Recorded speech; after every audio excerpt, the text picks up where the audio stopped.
ನನ್ನ ಹೆಸರು ಅಮರ್. ನಮ್ಮ ಮನೆ ಸ್ಮಶಾನದ ಹತ್ರ ಇತ್ತು. ನನಗೆ ಹೊಸದಾಗಿ ಮದುವೆ ಆಗಿದೆ. ನಾನು ನನ್ನ ಹೆಂಡತಿಯನ್ನ ತುಂಬಾನೇ ಪ್ರೀತಿಸ್ತೀನಿ. ನನ್ನ ಹೆಂಡತಿ ತುಂಬಾ ಸುಂದರವಾಗಿದ್ದಾಳೆ.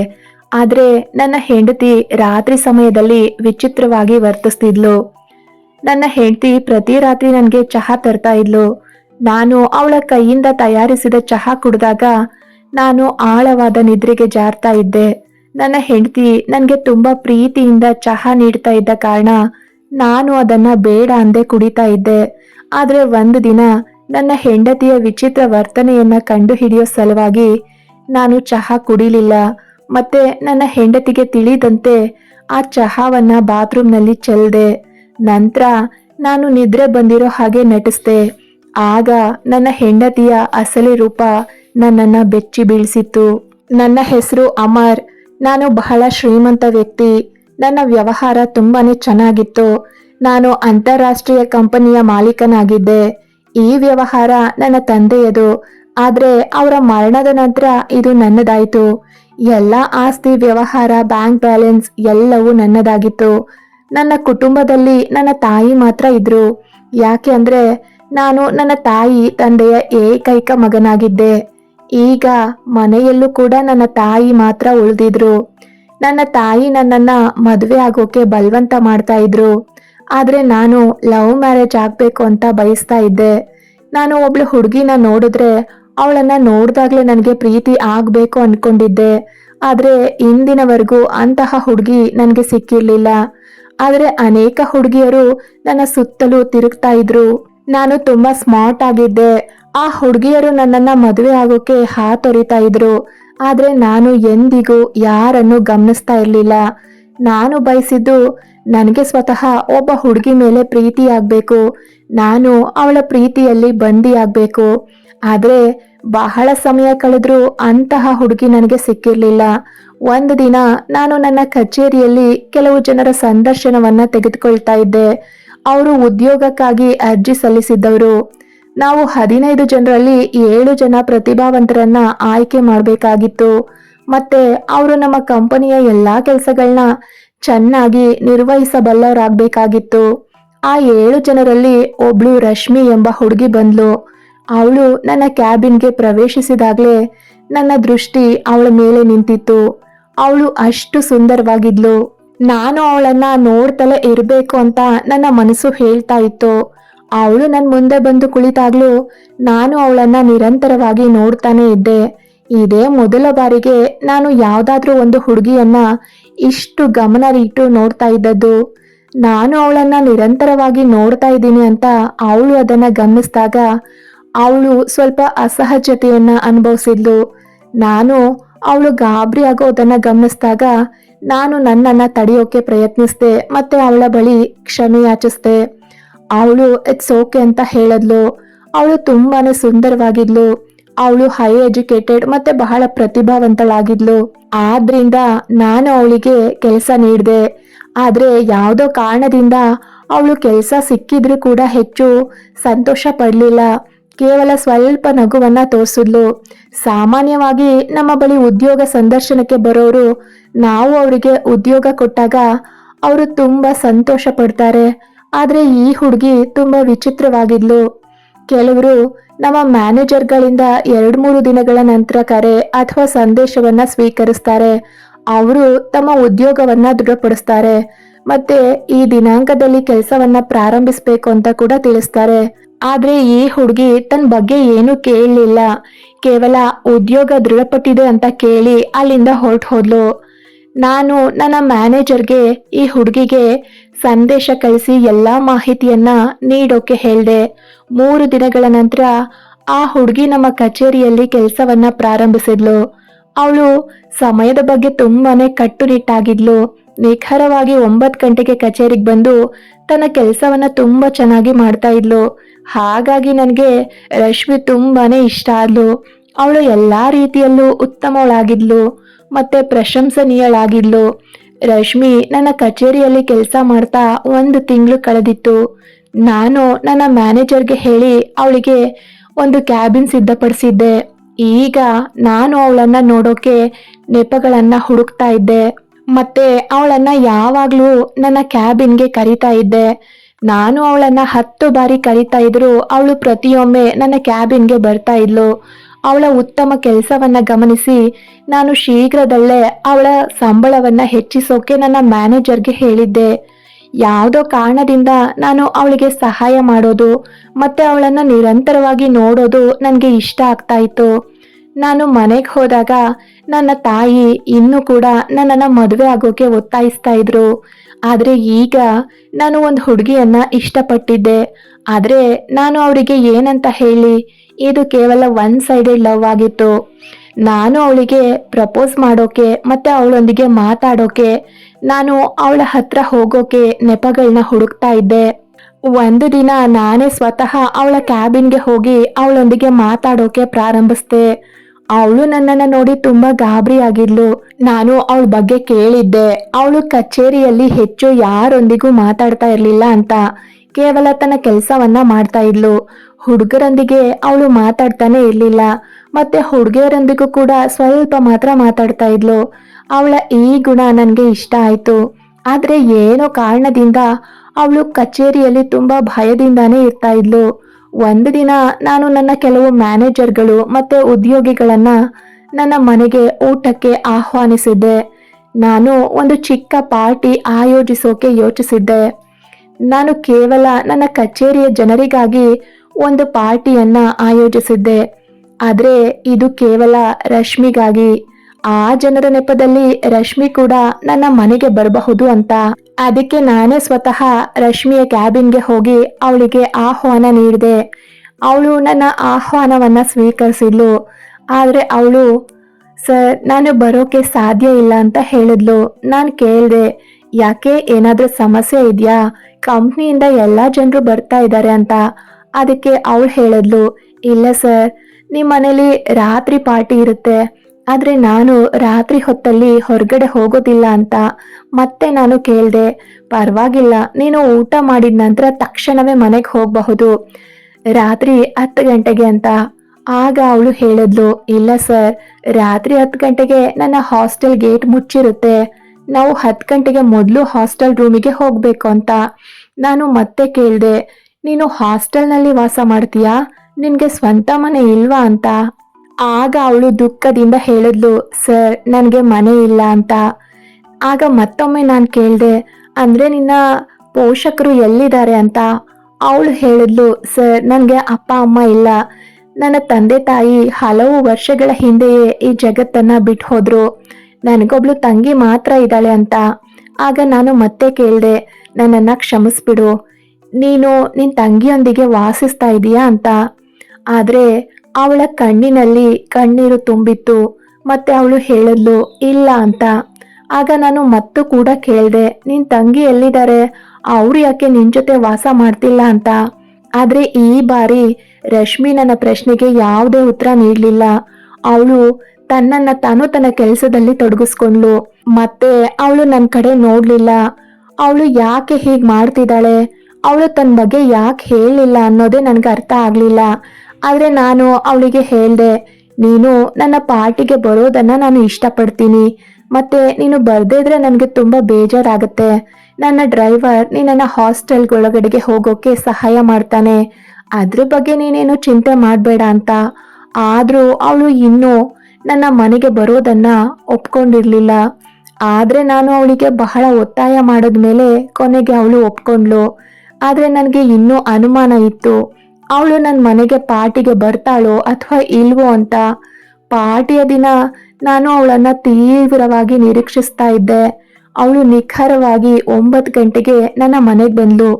ಅವಳನ್ನ ನೋಡಿ ನಾನು ತುಂಬಾನೇ ಸಂತೋಷ ಪಟ್ಟೆ. ನಾನು ಅವಳನ್ನ ನನ್ನ ತಾಯಿಗೆ ಪರಿಚಯ ಮಾಡಿಕೊಟ್ಟೆ. ನಾನು ಅವಳಿಗೆ ಹೇಳ್ದೆ, ನೀವು ನನ್ನ ಮನೆಗೆ ಬಂದಿದ್ದು ನನಗೆ ತುಂಬಾನೇ ಸಂತೋಷ ಆಯ್ತು ಅಂತ. ಆಗ ಅವಳು ಹೇಳಿದ್ಲು, ಸರ್, ಕೇವಲ ನೀವು ಹೇಳಿದ್ದಕ್ಕೋಸ್ಕರ ಬಂದಿದ್ದೀನಿ, ಇಲ್ಲ ಅಂದಿದ್ರೆ ನಾನು ಎಲ್ಲಿಗೂ ಹೋಗೋದಿಲ್ಲ ಅಂತ. ನಂತರ ಎಲ್ಲರೂ ಊಟ ಮಾಡಿದ್ರು.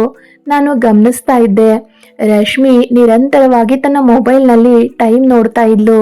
ನನ್ನ ದೃಷ್ಟಿ ಅವಳ ಮೇಲೆಯೇ ಇತ್ತು. ನಾನು ಅವಳನ್ನ ನಿರಂತರವಾಗಿ ನೋಡ್ತಾನೆ ಇದ್ದೆ. ನನಗೆ ಅವಳ ಮೇಲೆ ನಿಜವಾದ ಪ್ರೀತಿ ಉಂಟಾಗಿತ್ತು. ಅವಳು ಕೂಡ ನನ್ನನ್ನ ಅಷ್ಟೇ ಪ್ರೀತಿಸ್ಲಿ ಅಂತ ನಾನು ಬಯಸ್ತಾ ಇದ್ದೆ. ಈಗ ನಾನು ನಿರ್ಧಾರ ಮಾಡಿಯೇ ಬಿಟ್ಟೆ. ನಾನು ಅವಳಿಗೆ ಪ್ರಪೋಸ್ ಮಾಡಬೇಕು. ಯಾರಾದರೂ ಅವಳಿಗೆ ಪ್ರಪೋಸ್ ಮಾಡೋ ಮೊದಲು. ಯಾಕೆ ಅಂದರೆ ಅವಳು ತುಂಬಾನೇ ಸುಂದರವಾಗಿದ್ದಾಳೆ. ಅವಳ ಜೀವನದಲ್ಲಿ ಯಾರಾದರೂ ಇರಬಹುದಾ ಅಂತ ಕೂಡ ನನಗನ್ನಿಸ್ತಾ ಇತ್ತು. ಆದರೆ ಅವಳು ತುಂಬ ಒಳ್ಳೆ ಹುಡುಗಿಯಾಗಿದ್ಲು. ಯಾರನ್ನು ಕಣ್ಣಾರೆ ತಲೆ ಎತ್ತಿ ನೋಡ್ತಾ ಇರಲಿಲ್ಲ. ಆದರೆ ನನ್ನ ಪಾರ್ಟಿಯಲ್ಲಿ ಆಫೀಸ್ನ ಎಲ್ಲ ಜನರು ಇದ್ರು. ಆದರೆ ಅವಳು ಯಾರೊಂದಿಗೂ ಹೆಚ್ಚು ಮಾತಾಡ್ತಾ ಇರಲಿಲ್ಲ. ಅವಳು ಕೇವಲ ಒಂದು ಕಡೆ ಒಂಟಿಯಾಗಿ ಕೂತಿದ್ಲು. ನಂತರ ಅವಳ ಹಾಸ್ಟೆಲ್ಗೆ ಹೋಗೋ ಸಮಯ ಆಗಿತ್ತು. ಅವಳು ನನ್ನ ಹತ್ರ ಬಂದು, ಸರ್ ಈಗ ನಾನು ಹೋಗಬೇಕು ಅಂದ್ಲು. ಆಗ ನಾನು ಹೇಳಿದೆ, ನೀನು ಹೋಗಬೇಡ, ನಾನೇ ಸ್ವತಃ ನಿನ್ನ ಹಾಸ್ಟೆಲ್ಗೆ ಬಿಟ್ಟು ಬರ್ತೀನಿ ಅಂತ. ಆಗ ಅವಳು ಹೇಳಿದ್ಲು, ಇಲ್ಲ ಸರ್ ನಾನೇ ಹೋಗ್ತೀನಿ, ನಾನು ವಾರ್ಡನ್ ಜೊತೆ ಮಾತಾಡಿದ್ದೀನಿ, ಪಾರ್ಟಿ ಇದೆ ಸ್ವಲ್ಪ ತಡ ಆಗುತ್ತೆ ಅಂತ ಹೇಳಿದ್ದೀನಿ. ನನಗೆ ತಡ ಆಗುತ್ತೆ ಅಂತ ವಾರ್ಡನ್ ಒಪ್ತಾ ಇರಲಿಲ್ಲ. ಆದರೆ ನಾನು ಅವರನ್ನು ಬಹಳ ಕಷ್ಟಪಟ್ಟು ಒಪ್ಸಿದ್ದೀನಿ ಅಂತ ಹೇಳಿದ್ಲು ರಶ್ಮಿ. ಆಗ ನಾನು ಜಿದ್ದಿನಿಂದ ಹೇಳಿದೆ, ಇಲ್ಲ ನಾನೇ ನಿನ್ನನ್ನು ಸ್ವತಃ ಡ್ರಾಪ್ ಮಾಡ್ತೀನಿ, ರಾತ್ರಿ ಆಗಿದೆ, ನೀನು ಒಬ್ಳೆ ಬೇರೆ ಇದೆಯಾ, ಮತ್ತೆ ಸಿಟಿಯಲ್ಲಿ ಪರಿಸ್ಥಿತಿ ತುಂಬ ಕೆಟ್ಟದಾಗಿದೆ, ಹುಡುಗಿರು ಇಂತಹ ಸಮಯದಲ್ಲಿ ಒಬ್ರೆ ಹೋಗೋದು ಸರಿಯಲ್ಲ ಅಂತ ನಾನು ಹೇಳಿದಾಗ ನನ್ನ ಮಾತನ್ನ ಕೇಳಿ ಅವಳು ನನ್ನನ್ನ ಕಣ್ಣಾರೆ ನೋಡಿದ್ಲು. ಏನೋ ಆಲೋಚಿಸಿ ಅವಳು ನನ್ನ ಜೊತೆಗೆ ಬರೋದಕ್ಕೆ ಒಪ್ಕೊಂಡ್ಲು. ನಾನು ಸ್ವತಃ ಅವಳನ್ನ ನನ್ನ ಕಾರ್ನಲ್ಲಿ ಹಾಸ್ಟೆಲ್ಗೆ ಬಿಟ್ಟು ಬರೋಕೆ ಹೊರಟೆ. ನಾನು ಅವಳನ್ನ ಡ್ರೈವರ್ ಜೊತೆಗೂ ಕಳಿಸಬಹುದಾಗಿತ್ತು. ಆದರೆ ನಾನು ಅವಳ ಜೊತೆಗೆ ಮಾತಾಡೋಕೆ ಬಯಸ್ತಾ ಇದ್ದೆ. ನಾನು ಯೋಚಿಸಿದ್ದೆ, ಇದಕ್ಕಿಂತ ಉತ್ತಮ ಅವಕಾಶ ನನಗೆ ಮತ್ತೊಂದು ಸಿಗ್ಲಾರ್ದು ಅಂತ. ಯಾಕೆ ಅಂದರೆ ಆಫೀಸ್ನಲ್ಲಿ ಬಹಳಷ್ಟು ಜನರಿರ್ತಾರೆ. ಆದರೆ ಇಂದು ಅವಳು ಕಾರಿನ ಹಿಂಭಾಗದಲ್ಲಿ ಕುಳಿತಿದ್ಲು. ನಾನು ಕಾರ್ ಡ್ರೈವ್ ಮಾಡ್ತಾ ಇದ್ದೆ. ನಾನು ಮಿರರ್ನಿಂದ ಅವಳನ್ನು ನೋಡ್ತಾ ಇದ್ದೆ. ಅವಳು ತುಂಬ ಸುಂದರವಾಗಿದ್ಲು. ಆದರೆ ನನಗೆ ತುಂಬ ಭಯ ಆಗ್ತಾ ಇತ್ತು. ಆದರೆ ನಾನು ಧೈರ್ಯನ ತಂದ್ಕೊಂಡು ಅವಳಿಗೆ ನನ್ನ ಹೃದಯದ ಮಾತನ್ನ ಹೇಳಿಯೇ ಬಿಟ್ಟೆ. ನಾನು ರಶ್ಮಿಗೆ ಹೇಳಿದೆ, ನಾನು ನಿನ್ನನ್ನು ಇಷ್ಟಪಡೋಕೆ ಆರಂಭಿಸಿದ್ದೀನಿ, ನೀನು ಒಬ್ಳೇ ಇದೆಯಾ, ನಿನಗೆ ಈ ಜಗತ್ತಿನಲ್ಲಿ ಯಾರೂ ಇಲ್ಲ ಅಂತ ನೀನು ನನಗೆ ಹೇಳಿದಾಗ್ಲಿಂದ ನಾನು ಯೋಚಿಸ್ತಾ ಇದ್ದೀನಿ. ನಾನು ನಿನ್ನನ್ನು ಶೀಘ್ರವೇ ಮದುವೆ ಆಗಬೇಕು ಅಂದ್ಕೊಂಡಿದ್ದೀನಿ. ಯಾಕೆ ಅಂದರೆ ನಾನು ನಿನಗೆ ಆಧಾರ ಆಗೋಕೆ ಬಯಸ್ತೀನಿ ಅಂತ ನಾನು ಹೇಳಿದಾಗ ನನ್ನ ಮಾತು ಕೇಳಿ ಅವಳು ಶಾಕ್ ಆಗಿದ್ಲು. ಮತ್ತೆ ಅವಳು ಹೇಳಿದ್ಲು, ಸರ್ ಇದೆಲ್ಲ ಸಾಧ್ಯ ಇಲ್ಲ, ನೀವು ಎಲ್ಲಿದ್ದೀರಾ ನಾನು ಎಲ್ಲಿದ್ದೀನಿ ಅಂತ. ಆಗ ನಾನು ಹೇಳಿದೆ, ನಾನು ಎಲ್ಲವನ್ನ ಯೋಚಿಸಿಯೇ ಹೇಳ್ತಾ ಇದ್ದೀನಿ, ಇದು ಎಲ್ಲವೂ ಸಾಧ್ಯ ಆಗುತ್ತೆ, ಅದು ನೀನು ನನ್ನೊಂದಿಗಿದ್ರೆ. ದಯವಿಟ್ಟು ನನ್ನ ಪ್ರೀತಿಯನ್ನ ತಿರಸ್ಕರಿಸಬೇಡ ರಶ್ಮಿ ಅಂತ ಹೇಳಿದೆ. ರಶ್ಮಿ ಯೋಚಿಸೋಕೆ ಸಮಯ ಕೇಳಿದ್ಲು. ಆಗ ನಾನು ಅವಳಿಗೆ ಬೇಕಾದಷ್ಟು ಸಮಯ ತೆಗೆದುಕೊಳ್ಳಿ, ಆದರೆ ಉತ್ತರ ಮಾತ್ರ ಹೌದು ಅಂತಾನೆ ಕೊಡು ಅಂತ ಹೇಳಿದ್ದೆ. ನೀವು ನನ್ನ ತಾಯಿಗೆ ಇಷ್ಟ ಆಗಿದ್ದೀರಾ ಅಂತ ಕೂಡ ಹೇಳಿದ್ದೆ. ಅಷ್ಟರಲ್ಲೇ ಈ ಮಾತುಗಳಾಡೋದ್ರಲ್ಲೇ ಹಾಸ್ಟೆಲ್ ಹತ್ರ ಬಂದಿದ್ವು. ಅವಳು ಕಾರ್ನಿಂದ ಇಳಿದು ಹಾಸ್ಟೆಲ್ ಒಳಗಡೆಗೆ ಹೋಗಿದ್ಲು. ಆದರೆ ಗೇಟ್ವರೆಗೆ ಹೋಗುವಾಗ ಅವಳು ನನ್ನನ್ನು ತಿರುಗಿ ನೋಡಿದ್ಲು. ನಾನು ಅವಳು ಯೋಚಿಸಿ ನನಗೆ ಹೌದು ಅಂತ ಉತ್ತರಿಸ್ತಾಳೆ ಅಂತ ಅರ್ಥ ಮಾಡ್ಕೊಂಡೆ. ಆದರೆ ನಾನು ತುಂಬಾನೇ ನರ್ವಸ್ ಆಗಿದ್ದೆ. ಯಾಕೆ ಅಂದರೆ 3-4 ದಿನಗಳಾಗಿವೆ ನಾನು ನನ್ನ ಪ್ರೀತಿ ಬಗ್ಗೆ ಹೇಳಿ. ಅವಳು ಇನ್ನೂ ಯಾವುದೇ ಉತ್ತರ ನೀಡಿಲ್ಲ. ನಾನು ಅವಳನ್ನು ಮತ್ತೊಮ್ಮೆ ಈ ವಿಷಯದ ಬಗ್ಗೆ ಕೇಳದೆಯೇ ಅವಳು ಹೌದು ಅಂತ ಉತ್ತರ ಹೇಳಬೇಕು ಅಂತ ನಾನು ಬಯಸ್ತಾ ಇದ್ದೆ. ಅವಳು ಪ್ರತಿದಿನ ಆಫೀಸ್ಗೆ ಬರ್ತಾ ಇದ್ಲು. ಕೆಲವು ದಿನಗಳ ನಂತರ ಅವಳು ನನಗೆ ಹೌದು ಅಂತ ಉತ್ತರಿಸಿದ್ಲು. ಮತ್ತೆ ನಾನು ನಿಮ್ಮೊಂದಿಗೆ ಮದುವೆ ಆಗೋಕೆ ಸಿದ್ಧಳಾಗಿದ್ದೀನಿ ಅಂತ ಕೂಡ ಹೇಳಿದ್ಲು. ಅವಳ ಉತ್ತರವನ್ನ ಕೇಳಿ ನನಗೆ ತುಂಬಾನೇ ಸಂತೋಷ ಆಯಿತು. ನಾನು ಈ ಸುದ್ದಿಯನ್ನ ನನ್ನ ತಾಯಿಗೆ ಹೇಳಿದಾಗ ನನ್ನ ತಾಯಿ ಸಂತೋಷದಿಂದ ನೃತ್ಯವನ್ನೇ ಮಾಡಿದ್ರು. ಮತ್ತೆ ನಂತರ ನನ್ನ ಮನೆಯಲ್ಲಿ ಮದುವೆಯ ತಯಾರಿಗಳು ಪ್ರಾರಂಭವಾದವು. ರಶ್ಮಿ ಬಗ್ಗೆ ಎಲ್ಲವನ್ನ ನಾನು ನನ್ನ ತಾಯಿಯ ಬಳಿ ಹೇಳಿದ್ದೆ. ನನ್ನ ತಾಯಿಗೆ ಅದ್ರ ಬಗ್ಗೆ ಯಾವುದೇ ಸಮಸ್ಯೆ ಇರಲಿಲ್ಲ. ಅವರು ತಮ್ಮ ಮಗನ ಸಂತೋಷದಲ್ಲಿ ಸಂತೋಷ ಪಟ್ರು. ಮತ್ತೆ ಅವರಿಗೆ ರಶ್ಮಿ ಕೂಡ ತುಂಬಾ ಇಷ್ಟವಾಗಿದ್ಲು. ನಂತರ ನನ್ನ ಮದುವೆ ರಶ್ಮಿಯೊಂದಿಗೆ ನಡೀತು. ಅವಳೊಂದಿಗೆ ಮದುವೆ ಆಗಿದ್ದು ನನಗೆ ತುಂಬಾನೇ ಸಂತೋಷ ಆಯಿತು. ಈಗ ನಿಧಾನವಾಗಿ ಅವಳು ಕೂಡ ನನ್ನನ್ನು ಪ್ರೀತಿಸೋಕೆ ಪ್ರಾರಂಭಿಸ್ತಾಳೆ ಅಂತ ನಾನು ಅಂದ್ಕೊಂಡೆ. ಮದುವೆ ನಂತರ ಅವಳು ಸಂತೋಷದಿಂದ ಇರೋಕೆ ಪ್ರಾರಂಭಿಸ್ತಾಳೆ ಅಂದ್ಕೊಂಡಿದ್ದೆ. ಆದ್ರೆ ಹಾಗೆಲ್ಲ ಏನೂ ಆಗ್ಲಿಲ್ಲ. ಕೆಲವೊಮ್ಮೆ ಅವಳ ಕಣ್ಣಲ್ಲಿ ಕಣ್ಣೀರು ಬರ್ತಾ ಇತ್ತು. ಯಾಕೆ ಅಂತ ನನಗೆ ಗೊತ್ತಿರ್ಲಿಲ್ಲ. ಹೌದು, ಆದ್ರೆ ಮದುವೆಯ 2 ದಿನಗಳ ನಂತರ ರಾತ್ರಿ ಅವಳು ನಿದ್ರಿಸ್ತಾ ಇದ್ದಾಗ ಅವಳು ಎದ್ದು ಜೋರಾಗಿ ಅತ್ಲು. ನಾನು ಅವಳನ್ನ ಅಪ್ಕೊಂಡು ಸಮಾಧಾನ ಪಡಿಸ್ದೆ. ಮತ್ತೆ ಏನಾಯ್ತು ಅಂತ ನಾನು ಕೇಳ್ದೆ. ಆಗ ಬಹುಶಃ ಅವಳು ಕೆಟ್ಟ ಕನಸು ಕಂಡಿರಬಹುದು ಅಂತ ಅನ್ಕೊಂಡ್ರು. ಅವಳು ಅದ್ರ ಬಗ್ಗೆ ನನ್ನ ಹತ್ರ ಏನು ಹೇಳಲಿಲ್ಲ. ನನ್ನ ತಾಯಿ ಹೆಚ್ಚು ಸಮಯ ತಮ್ಮ ರೂಮಲ್ಲೇ ಇರ್ತಾ ಇದ್ರು. ಮತ್ತೆ ನಾನು ನೋಡಿದ ಹಾಗೆ ರಶ್ಮಿ ಕೂಡ ಹೆಚ್ಚು ಸಮಯ ತನ್ನ ರೂಮಲ್ಲೇ ಇರ್ತಾ ಇದ್ಲು. ನಮ್ಮಿಬ್ಬರ ಮದುವೆ ಆಗಿ ಕೇವಲ 1 ವಾರ ಕಳೆದಿತ್ತು. ರಶ್ಮಿ ನನಗೆ ಮತ್ತೆ ಅವಳಿಗಾಗಿ ಚಹಾ ತಯಾರಿಸಿ ತಂದುಕೊಟ್ಲು. ಅವಳು ನನಗೆ ಇಷ್ಟು ಪ್ರೀತಿಯಿಂದ ಚಹಾ ಕೊಟ್ಟಾಗ ನಾನು ತುಂಬಾನೇ ಸಂತೋಷಪಟ್ಟೆ. ಆಗ ನನಗೆ ಅನ್ನಿಸ್ತು, ಈಗ ನಿಧಾನವಾಗಿ ಅವಳಿಗೂ ನನ್ನ ಬಗ್ಗೆ ಕಾಳಜಿ ಬರ್ತಾ ಇದೆ. ಯಾಕೆ ಅಂದ್ರೆ ಅವಳು ನನ್ನೊಂದಿಗೆ ಹೆಚ್ಚು ಮಾತಾಡ್ತಾ ಇರಲಿಲ್ಲ. ಮತ್ತೆ ಅವಳಿಗೆ ನನ್ನ ಬಗ್ಗೆ ಕಾಳಜಿ ಇರಲಿಲ್ಲ ಮೊದಲೆಲ್ಲ. ಆದ್ರೆ ನಾನು ಅವಳ ಬಗ್ಗೆ ತುಂಬಾನೇ ಕಾಳಜಿ ಮಾಡ್ತಾ ಇದ್ದೆ. ಅವಳೊಂದಿಗೆ ಮಾತಾಡೋಕೆ ಪ್ರಯತ್ನಿಸ್ತಾ ಇದ್ದೆ. ಈಗ ಅವಳು ಈ ಮನೆ ಯಜಮಾನಿ ಆಗಿದ್ಲು. ಆದ್ರಿಂದ ಅವಳಿಗೆ ಕೆಲಸ ಮಾಡೋ ಅಗತ್ಯವೇನೂ ಇರಲಿಲ್ಲ. ಅವಳ ಕೈಯಿಂದ ತಯಾರಾದ ಚಹಾವನ್ನ ನಾನು ಕುಡಿತಾ ಇದ್ದೆ. ಆದ್ರೆ ನಂತರ ನಾನು ಆಳವಾದ ನಿದ್ರೆಗೆ ಜಾರ್ತಾ ಇದ್ದೆ. ಮತ್ತೆ ಬೆಳಗ್ಗೆ ನನ್ನ ಕಣ್ಣು ತಡವಾಗಿ ತೆರೀತಾ ಇತ್ತು. ಮದುವೆಯ ಮೊದಲು ನನ್ನೊಂದಿಗೆ ಈ ತರದ್ದು ಯಾವತ್ತೂ ಆಗಿರ್ಲಿಲ್ಲ. ಯಾಕೆ ಅಂದ್ರೆ ನಾನು ತಡವಾಗಿ ನಿದ್ರೆ ಮಾಡ್ತಾ ಇದ್ದೆ. ಯಾಕೆಂದ್ರೆ ಆಫೀಸ್ ಕೆಲಸಗಳನ್ನ ಮನೆಯಲ್ಲೇ ಮಾಡ್ಬೇಕಾಗ್ತಾ ಇತ್ತು. ಆದ್ರೆ ನನ್ನ ಮದುವೆ ಆದ ನಂತರ ನಾನು ರಶ್ಮಿಯ ಕೈಯಿಂದ ತಯಾರಾದ ಚಹಾ ಕುಡಿದು ಬೇಗನೆ ನಿದ್ರಿಸ್ತಾ ಇದ್ದೆ. ಅವಳ ಕೈಯಿಂದ ತಯಾರಾದ ಚಹಾ ತುಂಬಾ ರುಚಿಯಾಗಿರ್ತಾ ಇತ್ತು. ನಾನು ಪ್ರತಿದಿನ ಕುಡಿತಾ ಇದ್ದೆ. ನನಗೆ ಚಹಾ ಕುಡಿಯೋ ಅಭ್ಯಾಸ ಏನೂ ಇರಲಿಲ್ಲ. ಆದ್ರೆ ಅವಳು ನನಗೆ ಇಷ್ಟು ಪ್ರೀತಿಯಿಂದ ಚಹಾ ಕೊಟ್ಟಾಗ ನಾನು ಕೂಡ ಬೇಡ ಅಂದೆ ಕುಡಿತಾ ಇದ್ದೆ. ಒಂದು ದಿನ ಅದ್ಯಾಕೋ ನನಗೆ ಚಹಾ ಕುಡಿಯೋಕೆ ಮನಸ್ಸಾಗ್ಲಿಲ್ಲ. ನಾನು ನನ್ನ ಪತ್ನಿಯ ಗಮನ ತಪ್ಪಿಸಿ ಚಹಾವನ್ನ ಬಾತ್ರೂಮ್ನಲ್ಲಿ ನೀರಿನಲ್ಲಿ ಸುರಿದ್ಬಿಟ್ಟೆ. ನಂತರ ನಾನು ಹಾಸಿಗೆ ಮೇಲೆ ಮಲಗಿದ್ದೆ.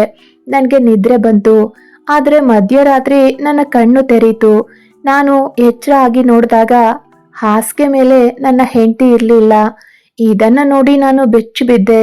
ಅವಳು ಎಲ್ಲಿಗೆ ಹೋದ್ಲು ಎಂದು ನಾನು ತಕ್ಷಣವೇ ಆಕೆಯನ್ನ ರೂಮಲ್ಲೆಲ್ಲ ಕಡೆ ಹುಡುಕ್ತೆ.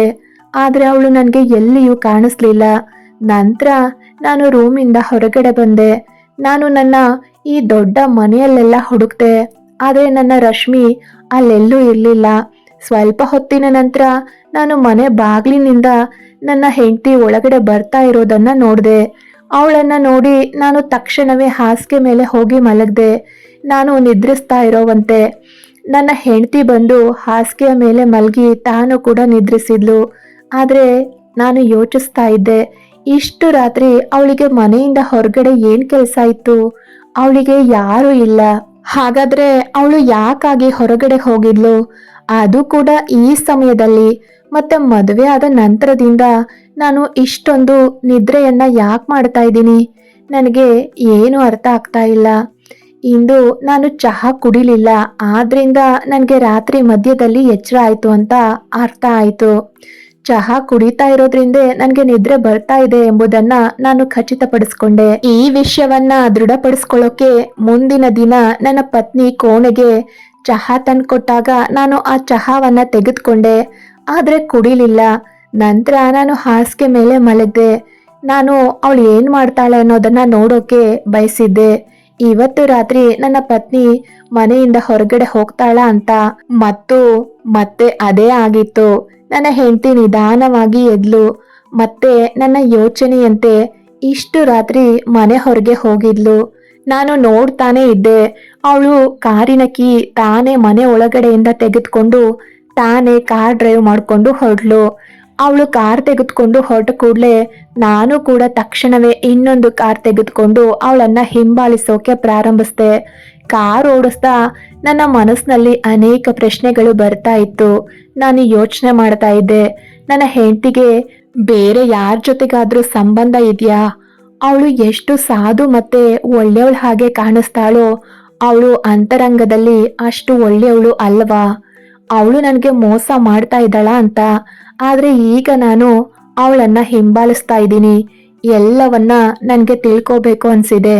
ನನ್ನ ಹೆಂಡತಿ ತನ್ನ ಕಾರನ್ನ ಒಂದು ಸ್ಮಶಾನದ ಮುಂದೆ ನಿಲ್ಲಿಸಿದಾಗ ನನಗೆ ಶಾಕ್ ಆಯ್ತು. ಅವಳು ಕಾರ್ನಿಂದ ಇಳಿದು ಸ್ಮಶಾನದ ಒಳಗಡೆಗೆ ಹೋಗಿದ್ಲು. ನಾನು ಕೂಡ ಕಾರ್ ತೆಗೆದುಕೊಂಡು ಬಹಳ ದೂರ ಹೋಗಿ ನಿಲ್ಲಿಸ್ದೆ. ನಾನು ಕೂಡ ನಿಧಾನವಾಗಿ ಸ್ಮಶಾನದ ಒಳಗಡೆ ಹೋದೆ. ಇದು ನಮ್ಮ ನಗರದಲ್ಲಿ ಇದ್ದ ಬಹಳ ಹಳೆಯ ಸ್ಮಶಾನ. ಅಲ್ಲಿ ಒಂದು ಹಳೆ ಮರ ಇತ್ತು. ನನ್ನ ಹೆಂಡತಿ ಆ ಮರದ ಬಳಿ ಹೋಗಿ ಕುಳಿತ್ಲು. ಮತ್ತೆ ನಾನು ನೋಡ್ತಾನೆ ಇದ್ದೆ. ಅವಳು ಅಳ್ತಾ ಏನೋ ಮಾತಾಡ್ತಾ ಇದ್ಲು. ಆದ್ರೆ ಅವಳು ಯಾರ ಜೊತೆಗೆ ಮಾತಾಡ್ತಾ ಇದ್ಲು? ಅಲ್ಲಿ ಯಾರು ಕಾಣಿಸ್ಲಿಲ್ಲ. ನಾನು ದೂರದಿಂದ ನಿಂತು ನೋಡ್ತಾನೆ ಇದ್ದೆ. ನನಗೆ ನನ್ನ ಕಣ್ಣುಗಳನ್ನೇ ನಂಬೋಕೆ ಆಗ್ಲಿಲ್ಲ. ಇಷ್ಟು ರಾತ್ರಿ ಹೊತ್ತಲ್ಲಿ ಸ್ಮಶಾನಕ್ಕೆ ಬರೋಕೆ ಅವಳಿಗೆ ಭಯ ಆಗೋದಿಲ್ವಾ? ಅವಳು ಏನೋ ವಿಚಿತ್ರವಾಗಿ ವರ್ತಿಸ್ತಾ ಇದ್ಲು. ಅವಳು ಬಹಳ ಜೋರಾಗಿ ಅಳ್ತಾ ಇದ್ಲು. ಆಗ ನಾನು ಅವಳ ಹತ್ರ ಹೋದೆ. ಯಾಕೆ ಅಂದ್ರೆ ನನಗೆ ಅವಳನ್ನ ಆ ಸ್ಥಿತಿಲಿ ನೋಡೋಕೆ ಸಾಧ್ಯವೇ ಆಗ್ಲಿಲ್ಲ. ನಾನು ಅವಳನ್ನ ನೋಡ್ತಾನೆ ಅವಳ ಭುಜದ ಮೇಲೆ ಕೈ ಇಟ್ಟಾಗ ಅವಳು ಬೆಚ್ಚಿ ಬಿದ್ದಿದ್ಲು. ಮತ್ತೆ ನನ್ನನ್ನ ನೋಡಿದ್ಲು. ನಾನು ಅವಳನ್ನ ಕೇಳ್ದೆ, ನೀನು ಇಲ್ಲಿ ಏನ್ ಮಾಡ್ತಾ ಇದೀಯ ರಶ್ಮಿ ಅಂತ. ಅವಳು ನನ್ನನ್ನ ನೋಡಿ ಗಾಬರಿಗೊಂಡ್ಲು. ಮತ್ತೆ ಹೇಳಿದ್ಲು, ನೀವು ಇಲ್ಲಿ ಅಂತ ಕೇಳಿದ್ಲು. ಆಗ ನಾನ್ ಹೇಳಿದೆ, ಹೌದು ನಾನೇ. ಆದ್ರೆ ನೀವ್ಯಾಕೆ ಇಲ್ಲಿಗ್ ಬಂದಿದ್ದೀರಾ? ನೀವು ಪ್ರತಿದಿನವೂ ಇಲ್ಲಿಗ್ ಬರ್ತೀರಾ ಅಂತ ನನ್ಗೆ ಎಲ್ಲವನ್ನ ತಿಳ್ಕೋಬೇಕು ಅನ್ಸಿತ್ತು. ಈಗ ನಿಮ್ಗೆ ನನ್ನಿಂದ ಏನನ್ನು ಮರೆಮಾಚೋ ಅಗತ್ಯ ಇಲ್ಲ ರಶ್ಮಿ ಅಂತ ನಾನು ಕೇಳಿದಾಗ ನನ್ನ ಪ್ರಶ್ನೆಗೆ ಅವಳು ನನ್ನ ಅಪ್ಕೊಂಡು ಬಿಕ್ಕಿ ಬಿಕ್ಕಿ ಅತ್ಲು. ಅವಳು ಹೇಳಿದ್ಲು, ನೀವು ಆ ಮರವನ್ನ ನೋಡ್ತಾ ಇದ್ದೀರಾ? ಇಲ್ಲಿ ಅದ್ರ ಪಕ್ಕದಲ್ಲೇ ನನ್ನ ತಂಗಿಯ ಅಸ್ಥಿಗಳನ್ನ ಇಟ್ಟಿದ್ದೀನಿ. ವಾಸ್ತವವಾಗಿ ನನ್ನ ತಂಗಿ ಸತ್ ಹೋಗಿದ್ದಾಳೆ. ನಾನು ಅವಳ ಅಂತ್ಯ ಸಂಸ್ಕಾರವನ್ನ ಮಾಡಿದ್ದೀನಿ. ಅವಳ ಅಂತ್ಯ ಸಂಸ್ಕಾರವಾದ ನಂತರ ಅವಳ ಅಸ್ಥಿಯನ್ನ ಗಂಗೆಯಲ್ಲಿ ಹರಿಸ್ದೆ. ಅವಳ ಅಸ್ಥಿಗಳನ್ನ ಮಡಕೆಯಲ್ಲಿ ತಂದು ಈ ಮರದ ಬಳಿ ಗುಂಡಿ ಮಾಡಿ ಇಟ್ಟಿದ್ದೀನಿ. ನಾನು ನನ್ನ ತಂಗಿಯ ಅಸ್ಥಿಗಳನ್ನ ಆ ದಿನ ಹರಿಸ್ತೀನಿ. ಅದು ಯಾವ ದಿನ ಅಂದ್ರೆ ನನ್ನ ತಂಗಿಯ ಸಾವಿಗೆ ಯಾವತ್ತೋ ನ್ಯಾಯ ಸಿಗುತ್ತೋ ಆಗ ಅಂತ ಹೇಳಿದ್ಲು. ಆಗ ನಾನು ಮತ್ತೆ ಕೇಳಿದೆ, ನೀನು ಏನ್ ಹೇಳ್ತಾ ಇದೀಯ ರಶ್ಮಿ ಅಂತ ನಾನು ಅವಳನ್ನ ಕೇಳಿದಾಗ ಅವಳು ಇನ್ನೂ ಬಿಕ್ಕಿ ಬಿಕ್ಕಿ ಅತ್ಲು. ಅವಳು ನನಗೆ ಸಂಪೂರ್ಣ ವಿಷಯವನ್ನ ಹೇಳಲಿಲ್ಲ. ಆಗ ನಾನು ಅವಳಿಗೆ ಮನೆಗೆ ಹೋಗೋಣ ಅಂತ ಹೇಳಿದೆ. ಯಾಕೆ ಅಂದ್ರೆ ಇಲ್ಲಿ ಸ್ಮಶಾನದಲ್ಲಿ ಉಳಿಯೋದು ನಮ್ಗೆ ಸರಿಯಲ್ಲ. ಯಾರಾದ್ರೂ ನಮ್ಮನ್ನ ನೋಡಿದ್ರೆ ಸಮಸ್ಯೆ ಆಗಬಹುದು. ಆದ್ರಿಂದ ನಾನು ನನ್ನ ಪತ್ನಿಯನ್ನ ಮನೆಗೆ ಕರ್ಕೊಂಡು ಬಂದೆ. ನಾನು ಅವಳಿಗೆ ಸಮಾಧಾನ ಮಾಡಿದೆ. ಮತ್ತೆ ಅವಳಿಂದ ಎಲ್ಲಾ ವಿಷಯವನ್ನ ಶಾಂತವಾಗಿ ಕೇಳಿದೆ. ಅವಳು ನನಗೆ ಈ ರೀತಿ ಹೇಳಿದ್ಲು. ರಶ್ಮಿ ಅಳುತ್ತಾ ಹೇಳಿದ್ಲು, ನನ್ನ ತಂದೆ ತಾಯಿ ನಾವು ಇಬ್ರು ಸಹೋದರಿಯರು ಚಿಕ್ಕವರಾಗಿದ್ದಾಗ್ಲೇ ನಮ್ಮನ್ನ ಬಿಟ್ಟು ಹೊರಟೋದ್ರು. ನನಗೆ ಒಬ್ಳು ತಂಗಿ ಇದ್ಲು. ಅವಳ ಹೆಸರು ಮಧು. ಅವಳು ನನಗಿಂತ 4 ವರ್ಷ ಚಿಕ್ಕವಳು. ನಾವಿಬ್ರು ಸಹೋದರಿಯರು ಒಬ್ರನ್ನೊಬ್ರು ತುಂಬಾನೇ ಪ್ರೀತಿಸ್ತಾ ಇದ್ವು. ನಾವಿಬ್ರು ಕೆಲಸ ಮಾಡ್ತಾ ಇದ್ವು. ತಂದೆ ತಾಯಿಯರು ಸತ್ ನಂತರ ನಾವು ನಮ್ಮ ಚಿಕ್ಕಪ್ಪ ಚಿಕ್ಕಮ್ಮನ ಜೊತೆ ವಾಸಿಸ್ತಾ ಇದ್ವು. ಚಿಕ್ಕಪ್ಪ ಚಿಕ್ಕಮ್ಮ ನಮ್ಗೆ ತುಂಬಾನೇ ಹಿಂಸೆ ಕೊಡ್ತಾ ಇದ್ರು. ನಾವಿಬ್ರು ಸಹೋದರಿಯರು ಓದಿ ಬರೆಯೋಕೆ ಯೋಗ್ಯವಾಗಿದ್ರಿಂದ ಅವರ ಮನೆಯಿಂದ ಹೊರಗಡೆಗೆ ಬಂದ್ವು. ನಮ್ಮ ತಂದೆ ತಾಯಿಯ ಮನೆ ಕೂಡ ಅವರು ತಮ್ಮ ಹೆಸರಿನಲ್ಲಿ ಮಾಡ್ಕೊಂಡಿದ್ರು. ಹಾಗಾಗಿ ನಾವು ನಮ್ಮ ಮನೆಯನ್ನ ಪಡೆಯೋಕೆ ಏನು ಮಾಡೋಕ್ಕಾಗ್ಲಿಲ್ಲ. ನಂತರ ನಾವು ಇಬ್ಬರು ಸಹೋದರಿಯರು ಕೆಲಸ ಮಾಡೋಕೆ ಪ್ರಾರಂಭಿಸಿದ್ವು. ಮತ್ತೆ ಮನೆಯನ್ನ ಬಾಡಿಗೆಗೆ ತೆಗೆದುಕೊಂಡ್ವು. ನನ್ನ ತಂಗಿ ಒಬ್ಳು ಶಿಕ್ಷಕಿ ಆಗಿದ್ಲು. ಆದ್ರಿಂದ ಅವಳು ಬೇಗನೆ ಹೇಳ್ತಾ ಇದ್ಲು. ಅವಳು ಮಕ್ಕಳಿಗೆ ಟ್ಯೂಷನ್ ಹೇಳ್ಕೊಡ್ತಾ ಇದ್ಲು. ಮತ್ತೆ ಟ್ಯೂಷನ್ ಕಲಿಯೋಕೆ ಮಕ್ಕಳು ಮನೆಗೆ ಬರ್ತಾ ಇದ್ರು. ನನ್ನ ತಂಗಿ ನನಗಿಂತಲೂ ಹೆಚ್ಚು ಸುಂದರವಾಗಿದ್ಲು. ನಾವು ವಾಸಿಸ್ತಾ ಇದ್ದ ಮನೆ ಮೇಲಿನ ಭಾಗದಲ್ಲಿ ಮನೆ ಮಾಲೀಕರ ಕುಟುಂಬ ವಾಸವಾಗಿತ್ತು. ಅವರು ಇಬ್ರು ಪತಿ ಪತ್ನಿ ಮತ್ತೆ ಅವರ ಏಕೈಕ ಮಗ. ಅವನ ಹೆಸರು ಲಕ್ಕಿ. ನಮ್ಗೆ ಮನೆ ಕಡಿಮೆ ಬಾಡಿಗೆಗೆ ಸಿಕ್ತು. ಆದ್ರಿಂದ ನಾವು ಅಲ್ಲಿ ವಾಸಿಸ್ತಾ ಇದ್ವು. ಆದ್ರೆ ನಾವು ಇಬ್ರು ಸಹೋದರಿಯರು ಕೆಲಸ ಮಾಡ್ತಾ ಇದ್ವು. ಆದ್ರಿಂದ ಆ ಪ್ರದೇಶದ ಜನರು ನಮ್ಮನ್ನ ಹೆಚ್ಚು ಇಷ್ಟಪಡ್ತಾ ಇರ್ಲಿಲ್ಲ. ನನ್ನ ತಂಗಿ ತುಂಬಾನೇ ಓದಿದ್ಲು. ಅವಳ ಬಳಿ ಕೆಲವು ಯುವಕರು ಕೂಡ ಟ್ಯೂಷನ್ ಪಡೆಯೋಕೆ ಬರ್ತಾ ಇದ್ರು. ಅವರು ಅವಳ ವಿದ್ಯಾರ್ಥಿಗಳು. ಆದ್ರೆ ಅಕ್ಕಪಕ್ಕದ ಜನರು ನಮ್ ಮನೆಗೆ ಹುಡುಗರು ಬರ್ತಿದ್ದಾರೆ ಅಂತ ಅಂದ್ಕೊಳ್ತಾ ಇದ್ರು. ಆದ್ರೆ ಯುವತಿಯರು ಕೂಡ ಟ್ಯೂಷನ್ ಪಡೆಯೋಕೆ ಬರ್ತಾ ಇದ್ರು. ಸುತ್ತಮುತ್ತಲಿನ ಎಲ್ರು ಈ ಇಬ್ಬರು ಹುಡುಗಿಯರು ಕೆಲ್ಸ ಮಾಡೋ ಹುಡುಗಿಯರು, ಈ ಹುಡುಗಿಯರು ಸರಿ ಇಲ್ಲ, ಅವರಿಗೆ ಹಿಂದೆ ಮುಂದೆ ಯಾರು ಇಲ್ಲ, ಹೀಗೆಲ್ಲ ಜನರು ನಮ್ಮ ಬಗ್ಗೆ ಮಾತಾಡ್ತಾ ಇದ್ರು. ಯಾಕೆಂದ್ರೆ ನಮ್ಮ ಮೇಲೆ ಯಾರಾದ್ರೂ ದೊಡ್ಡವರ ನೆರವು ಇರ್ಲಿಲ್ಲ, ನಮ್ಮೊಂದಿಗೆ ನಮ್ಮ ರಕ್ಷಣೆ ಮಾಡೋಕೆ ಯಾವ ಪುರುಷರು ಇರ್ಲಿಲ್ಲ. ಯುವ ನಿರಾಶ್ರಿತ ಹುಡುಗಿಯರ ಮೇಲೆ ಜನರು ಈ ರೀತಿ ಎಲ್ಲ ಮಾತಾಡ್ತಾರೆ. ಒಂದು ರಾತ್ರಿ ನನ್ನ ಆಫೀಸ್ನಲ್ಲಿ ತುಂಬಾ ಕೆಲಸ ಇತ್ತು. ನಾನು ಮನೆಗೆ ಹೋಗುವಾಗ ತುಂಬಾ ಲೇಟ್ ಆಯ್ತು. ನಾನು ಸುಮಾರು ರಾತ್ರಿ 2 ಗಂಟೆಗೆ ಆಫೀಸ್ನಿಂದ ಹೊರಡುವಾಗ ನನ್ನ ಮೊಬೈಲ್ನಲ್ಲಿ ಅಕಸ್ಮಾತ್ ಆಗಿ ಮಧುವಿನ ಕಾಲ್ ಬಂತು. ನಾನು ಕಾಲ್ ರಿಸೀವ್ ಮಾಡಿದಾಗ ಮಧು ಹೇಳಿದ್ಲು, ಅಕ್ಕ ನೀವು ಎಲ್ಲಿದ್ದೀರಾ, ನಾನು ನಿಮ್ಗೆ ಆಗಿನಿಂದ ಫೋನ್ ಕಾಲ್ ಟ್ರೈ ಮಾಡ್ತಾ ಇದ್ದೀನಿ ಅಂತ, ಮತ್ತೆ ಕಾಲ್ ನಿಮ್ಗೆ ಕನೆಕ್ಟ್ ಆಗ್ತಾ ಇಲ್ಲ, ನೀವು ಯಾವಾಗ ಮನೆಗೆ ಬರ್ತೀರಾ, ನೋಡಿದ್ರೆ ಎಷ್ಟೊಂದು ತಡ ಆಗಿದೆ ಅಂತ. ಆಗ ನಾನು ಮಧುಗೆ ಹೇಳ್ದೆ, ನೀನು ಚಿಂತೆ ಮಾಡಬೇಡ, ನಾನು ಇಲ್ಲೇ ಇದ್ದೀನಿ, ನಾನು ಹೊರಡೋಕೆ ಸುಮಾರು ಅರ್ಧ ಗಂಟೆ ತೆಗೆದುಕೊಳ್ಳುತ್ತೆ, ನಾನು ಬೇಗನೆ ಬರ್ತೀನಿ ಅಂತ. ಅಷ್ಟರಲ್ಲಿ ನನಗೆ ಫೋನ್ನ ಮೂಲಕವೇ ಮನೆ ಬಾಗಿಲಿನ ಬೆಲ್ ಶಬ್ದ ಕೇಳಿಸಿತ್ತು. ನಾನು ಮಧುಗೆ ಕೇಳಿದೆ, ಮಧು ಈ ಟೈಮಲ್ಲಿ ಮನೆಗೆ ಯಾರು ಬಂದಿದ್ದಾರೆ ಅಂತ. ಆಗ ಮಧು ಹೇಳಿದ್ಲು, ಗೊತ್ತಿಲ್ಲ ಅಕ್ಕ, ನಾನು ಈಗ ನೋಡ್ತೀನಿ ಅಂತ. ಅಷ್ಟರಲ್ಲಿ ಮಧು ಬಾಗ್ಲು ತೆರೆದಿರಬಹುದು. ಆಗ ಯಾರೋ ಅವಳನ್ನ ತಳ್ಳಿದ್ರು. ಅವಳ ಕೈಯಿಂದ ಮೊಬೈಲ್ ಬಿದ್ದಿತ್ತು. ಅವಳು ಜೋರಾಗಿ ಕೂಗ್ತಾ ಇದ್ಲು, ನೀನ್ ಏನ್ ಮಾಡ್ತಾ ಇದೀಯ ಲಕ್ಕಿ, ನೀನ್ ಇಲ್ಲಿಗೆ ಯಾಕೆ ಬಂದಿದೀಯಾ, ಇಲ್ಲಿಂದ ಹೋಗು, ನೀನು ನನ್ನೊಂದಿಗೆ ಯಾಕೆ ಅಸಭ್ಯವಾಗಿ ವರ್ತಿಸ್ತಿದೀಯಾ ಅಂತ. ಆದ್ರೆ ಆ ವ್ಯಕ್ತಿ ನನ್ನ ತಂಗಿಯೊಂದಿಗೆ ಹೇಳೋಕೆ ಪ್ರಾರಂಭಿಸಿದ್ದ, ಇಂದು ನಾನು ನಿನ್ನನ್ನ ಬಿಡೋದಿಲ್ಲ, ಬಹಳ ದಿನಗಳಿಂದ ನಾನು ನಿನ್ನನ್ನ ಗಮನಿಸ್ತಾ ಇದ್ದೀನಿ ಅಂತ. ಲಕ್ಕಿ ನಮ್ಮ ಮನೆಯ ಮಾಲೀಕರ ಮಗನಾಗಿದ್ದ. ಅವನು ಈ ಸಮಯದಲ್ಲಿ ನಮ್ಮನೆಗೆ ಯಾಕೆ ಬಂದಿದ್ದ, ಮತ್ತೆ ನನ್ನ ತಂಗಿ ಯಾಕೆ ಕೂಗ್ತಾ ಇದ್ಲು. ನಾನು ಹಲೋ ಹಲೋ ಅಂತ ಕೂಗ್ತಾ ಇದ್ದೆ. ಕೂಗ್ತಾನೆ ಮಧುವಿಗೆ ಮತ್ತೆ ಕಾಲ್ ಮಾಡ್ತಾ ಇದ್ದೆ. ಬಹುಶಃ ಮೊಬೈಲ್ ಅವಳ ಕೈಯಿಂದ ಬಿದ್ದು ನೆಲಕ್ಕೆ ಬಿದ್ದಿತ್ತು ಅನ್ಸುತ್ತೆ. ನಂತರ ಸ್ವಲ್ಪ ಸಮಯ ಕಳೆದ ನಂತರ ಕಾಲ್ ಕಟ್ ಆಯ್ತು. ನಾನು ಮನೆಗೆ ಹೋಗುವಾಗ ಅನೇಕ ಬಾರಿ ನನ್ನ ತಂಗಿಗೆ ಕಾಲ್ ಮಾಡಿದೆ, ಆದ್ರೆ ಯಾವುದೇ ಪ್ರತಿಕ್ರಿಯೆ ಇರಲಿಲ್ಲ. ನಂತರ ಅವಳ ಮೊಬೈಲ್ ಸಂಖ್ಯೆ ಸ್ವಿಚ್ ಆಫ್ ಆಗಿತ್ತು. ನಾನು ತುಂಬಾ ಗಾಬರಿಗೊಂಡೆ. ನನ್ನ ತಂಗಿಗೆ ಯಾರಾದ್ರೂ ಏನಾದ್ರೂ ಮಾಡ್ತಿದಾರಾ ಅಂತ. ನನ್ನ ತಂಗಿ ಕೂಗ್ತಾ ಇದ್ಲು. ಅವನು ನನ್ನ ತಂಗಿ ಮೇಲೆ ದಾಳಿ ಮಾಡಿದ್ದ. ಈ ಸಮಯದಲ್ಲಿ ನನಗೆ ದಾರಿ ತುಂಬಾನೇ ದೂರ ಇತ್ತು. ಯಾಕೆ ಅಂದ್ರೆ ರಾತ್ರಿ ತಡವಾಗಿ ಟ್ಯಾಕ್ಸಿ ಸಿಗೋದು ತುಂಬಾನೇ ಕಷ್ಟ ಆಗಿತ್ತು. ಮತ್ತೆ ದಾರಿ ಕೂಡ ತುಂಬಾ ದೂರ ಇತ್ತು. ನನಗೆ ಮನೆ ತಲುಪೋಕೆ ಅರ್ಧ ಗಂಟೆ ಸಮಯ ಹಿಡಿತು. ಆದ್ರೆ ನಾನು ಮನೆ ತಲುಪಿದಾಗ ಮನೆ ಸುತ್ತಲೂ ತುಂಬಾ ಜನರ ಗುಂಪು ಇತ್ತು. ನಾನು ಎಲ್ಲರನ್ನ ತಳ್ಳುತ್ತಾ ಮನೆ ಒಳಗಡೆ ಹೋದಾಗ ನನ್ನ ಕಾಲಿನ ನೆಲ ಕುಸ್ತಂತೆ ಆಗ್ ಹೋಯ್ತು. ಮನೆಯ ಸಾಮಾನೆಲ್ಲ ಎಲ್ಲಾ ಕಡೆ ಬಿದ್ದಿತ್ತು. ನನ್ನ ತಂಗಿ ನೆಲದಲ್ಲಿ ಅಸಹಾಯಕವಾಗಿ ಬಿದ್ದಿದ್ಲು. ನಾನು ನನ್ನ ತಂಗಿಯನ್ನ ನೋಡಿ ಜೋರಾಗಿ ಕೂಗ್ದೆ, ಮತ್ತೆ ಬಿಕ್ಕಿ ಬಿಕ್ಕಿ ಅತ್ತೆ. ಯಾರು ಕೂಡ ನನ್ನ ತಂಗಿಯ ಹತ್ರಕ್ಕೆ ಬರ್ಲಿಲ್ಲ. ನನ್ನ ತಂಗಿಯ ಉಸಿರಾಟ ಇನ್ನೂ ಇತ್ತು. ನಾನು ಎಲ್ರಿಗೂ ಕೇಳ್ಕೊಂಡೆ, ದಯವಿಟ್ಟು ನನಗೆ ಸಹಾಯ ಮಾಡಿ, ನನ್ನ ತಂಗಿಯನ್ನ ಆಸ್ಪತ್ರೆಗೆ ಕರ್ಕೊಂಡು ಹೋಗೋಕೆ ಅಂತ. ಆದ್ರೆ ಯಾರು ಕೂಡ ನನಗೆ ಸಹಾಯ ಮಾಡ್ಲಿಲ್ಲ. ಮತ್ತೆ ಜನಗಳೆಲ್ಲ ಹೇಳ್ತಾ ಇದ್ರು, ನಿನ್ನ ತಂಗಿ ಆತ್ಮಹತ್ಯೆ ಮಾಡ್ಕೊಂಡಿದ್ದಾಳೆ, ಅವಳು ವಿಷ ಸೇವಿಸಿದಾಳೆ, ಇದು ಪೊಲೀಸ್ ಕೇಸ್ ಆಗತ್ತೆ, ನಾವು ಈ ವಿಷಯದಲ್ಲಿ ತಲೆ ಹಾಕೋಕೆ ಇಷ್ಟಪಡೋದಿಲ್ಲ ಅಂತ ಹೇಳಿ ಎಲ್ರು ಹೋಗ್ಬಿಟ್ರು. ಆದ್ರೆ ನಾನು ಅರ್ಥ ಮಾಡ್ಕೊಂಡೆ, ನನ್ನ ತಂಗಿ ಜೊತೆಗೆ ಈ ಎಲ್ಲಾ ಕೃತ್ಯವನ್ನ ಯಾರು ಮಾಡಿದ್ದಾರೆ ಅನ್ನೋದನ್ನ. ಇದು ನಮ್ಮ ಮನೆ ಮಾಲೀಕರ ಮಗ ಲಕ್ಕಿ ಕೆಲಸ. ಅವನು ನಮ್ಮ ಮನೆಗ್ ನುಗ್ಗಿದ್ದ.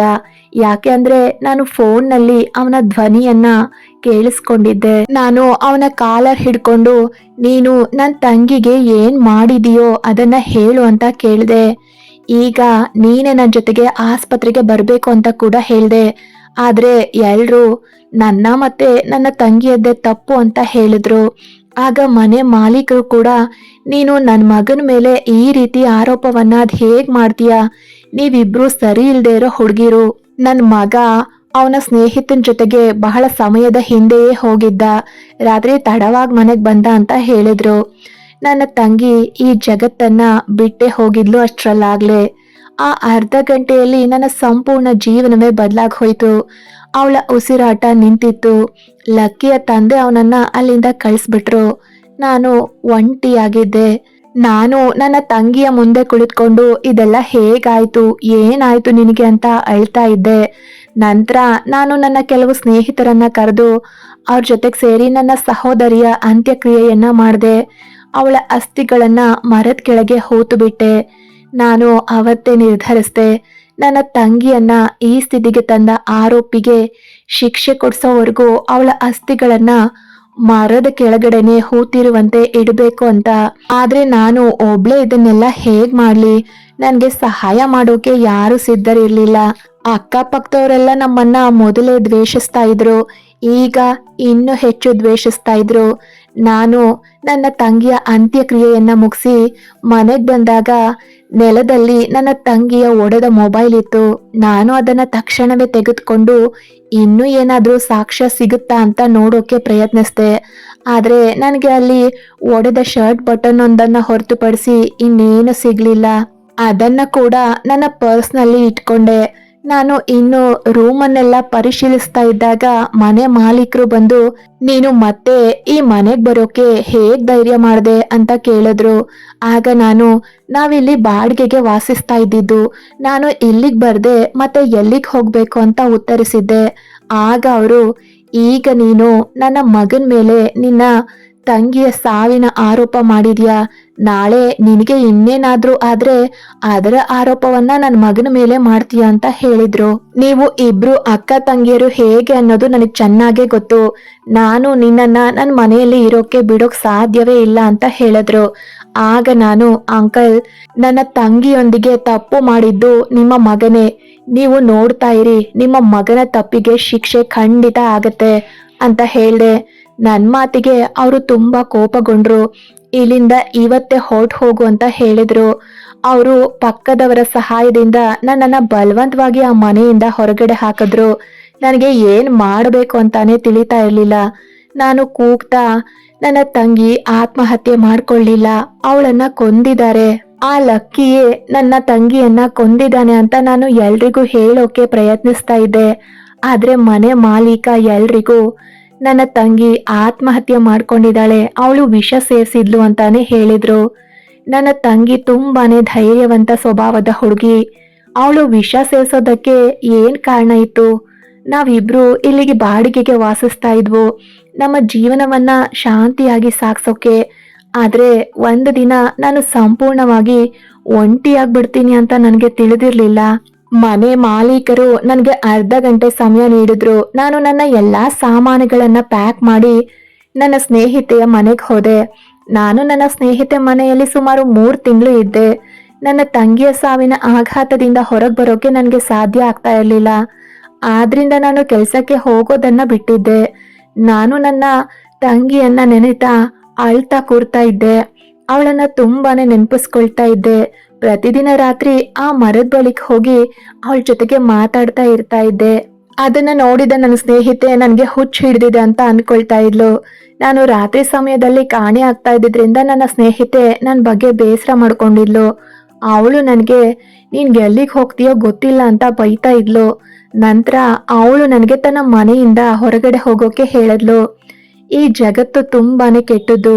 ಇಲ್ಲಿ ಯಾರು ಯಾರಿಗೂ ಸಹಾಯ ಮಾಡೋದಿಲ್ಲ, ಬದಲಿಗೆ ಒಂಟಿ ವ್ಯಕ್ತಿಗಳನ್ನ ಮೂರ್ಖರನ್ನಾಗಿ ಮಾಡ್ತಾರೆ. ನಾನು ನನ್ನ ಸ್ನೇಹಿತೆಯ ಮನೆಯಿಂದ ನನ್ನ ಸಾಮಾನುಗಳನ್ನ ತೆಗೆದುಕೊಂಡು ಒಂದು ಹಾಸ್ಟೆಲ್ನಲ್ಲಿ ವಾಸಿಸೋಕೆ ನಿರ್ಧರಿಸಿದೆ. ನಾನು ಹಾಸ್ಟೆಲ್ಗೆ ಶಿಫ್ಟ್ ಆಗಿ ನಿಮ್ಮಲ್ಲಿ ಕೆಲಸ ಮಾಡೋಕೆ ಪ್ರಾರಂಭಿಸಿದೆ. ನೀವು ನನಗೆ ಪ್ರಪೋಸ್ ಮಾಡಿದಾಗ ನನಗೆ ಸಹಾಯ ಮಾಡೋರು ಯಾರಾದ್ರೂ ಇದ್ದಾರಾ ಅಂತ ಅಂದ್ಕೊಂಡೆ. ನಾನು ನಿಮ್ಮೊಂದಿಗೆ ಮದುವೆ ಆಗೋಕೆ ನಿರ್ಧರಿಸಿದೆ. ಯಾಕೆಂದ್ರೆ ನಾನು ಈ ಜಗತ್ನಲ್ಲಿ ಒಂಟಿಯಾಗಿದ್ದೀನಿ. ನನ್ನ ಜೊತೆಗೆ ಏನಾದ್ರೂ ತಪ್ಪಾಗಬಹುದು ಅಂತ ಕೂಡ ಭಯಪಟ್ಟೆ. ಆದ್ರೆ ನಿಮ್ಮ ಪ್ರೀತಿಯನ್ನ ನೋಡಿ ನಾನು ಕೂಡ ನಿಮ್ಮನ್ನ ಪ್ರೀತಿಸೋಕೆ ಪ್ರಾರಂಭಿಸಿದೀನಿ. ರಾತ್ರಿ ನಾನು ನಿದ್ರಿಸ್ತಾ ಇರೋವಾಗ ನನ್ನ ತಂಗಿ ನನ್ನ ಕನ್ಸಲ್ ಬಂದು, ಅಕ್ಕ, ನನಗೆ ನ್ಯಾಯ ದೊರಕಿಸು, ನನ್ನನ್ನ ಈ ಸ್ಥಿತಿಗೆ ತಂದ ಆರೋಪಿ ಹೊರಗಡೆ ತಿರ್ಗಾಡ್ತಿದ್ದಾನೆ, ಅವನು ನನ್ನ ಗೌರವವನ್ನ ಹಾನಿ ಮಾಡಿ ನನ್ನನ್ನ ಕೊಂದಿದ್ದಾನೆ ಅಂತ ಹೇಳ್ತಾಳೆ. ನಾನು ನನ್ನ ತಂಗಿಯ ಬಳಿ ಹೋಗಿ ಸ್ವಲ್ಪ ಸಮಯ ಮಾತಾಡಿದಾಗ ಮಾತ್ರ ನನಗೆ ನಿದ್ರೆ ಬರುತ್ತೆ. ಆದ್ರಿಂದ ನಾನು ಪ್ರತಿದಿನವೂ ನಿಮ್ಮ ಚಹಾದಲ್ಲಿ ನಿದ್ರಾ ಔಷಧಿಯನ್ನ ಹಾಕ್ತೀನಿ. ನೀವು ಅದನ್ನ ಕುಡಿದ ನಂತರ ಆಳವಾದ ನಿದ್ರೆಗೆ ಜಾರುವಂತೆ ಆಗತ್ತೆ. ನನ್ನ ಸ್ನೇಹಿತೆ ನನ್ನನ್ನ ಹುಚ್ಚಿ ಅಂದ್ಕೊಂಡಿದ್ದಂತೆ ನೀವು ಕೂಡ ನನ್ನನ್ನ ಹುಚ್ಚಿ ಅನ್ಕೋಬೇಡಿ.